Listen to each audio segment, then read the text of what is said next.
Alors, ce que tu disais par rapport à cette affaire de PD, d'homosexualité, quand on va inculquer aux enfants à l'école, mais c'est une catastrophe nationale. C'est terrible. Cette affaire n'est pas une affaire à prendre à la légère. C'est une catastrophe. Imaginez que nos enfants vont désormais apprendre à être des PD alors qu'ils n'en ont pas besoin.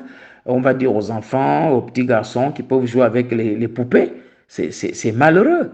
On va faire un lavage de cerveau aux enfants, on change les curricula des enfants. C'est grave, c'est gravissime. Hein? Imaginez les enseignants vont enseigner quoi aux enfants? Un enseignant chrétien va enseigner quoi? Imaginez que les chrétiens ont des établissements. Hein?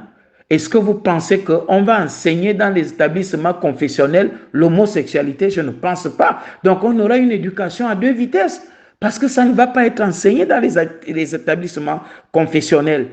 Il y aura une éducation nationale à deux vitesses parce que c'est là où le bras de fer va se lever.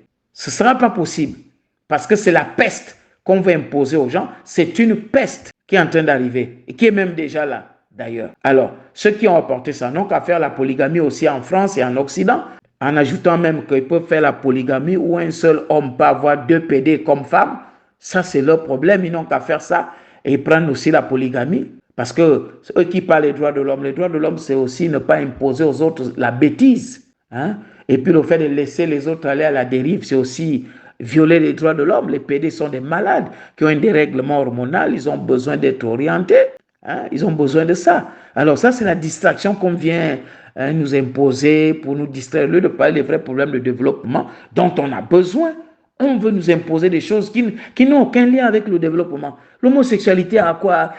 Vient chercher quoi pendant qu'on cherche à se développer? Pendant qu'on n'a même pas l'autosuffisance alimentaire. Hein? On n'a pas ça. Et on vient nous parler des choses qui n'ont pas de sens, qui n'ont pas de place dans notre société.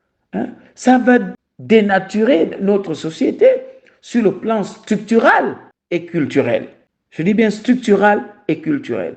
C'est la peste et c'est très dangereux ce qu'on veut imposer dans notre société. On veut écerveler les enfants, on veut dénaturer la société et on veut dire que c'est l'évolution. Mais si on aimait vraiment nos enfants, on ne devait pas imposer des choses comme ça dans l'éducation nationale.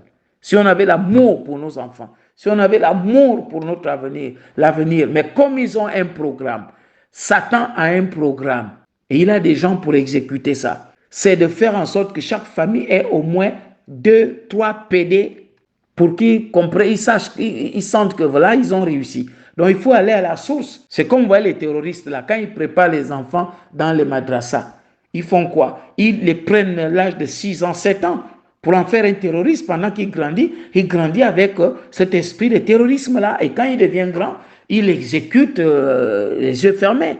Et c'est ce qu'on va faire par rapport à cette affaire de PD-là, où on va imposer aux enfants à apprendre ça de manière naturelle. Mais là, ça ne passe pas, parce que Dieu aura le dernier mot dans tout ce que les gens sont en train de faire. Dieu aura toujours le dernier mot. Et Dieu va agir. Dieu ne laissera pas ce péché impuni. Et Dieu ne tient pas le coupable pour innocent. Dieu frappera sûrement. Même si on prend ça à la légère, quand on dit Dieu va frapper, mais il va le faire. Il va le faire, mais il le fait toujours lorsqu'il surprend les gens. Dieu fera. Comptons sur Dieu.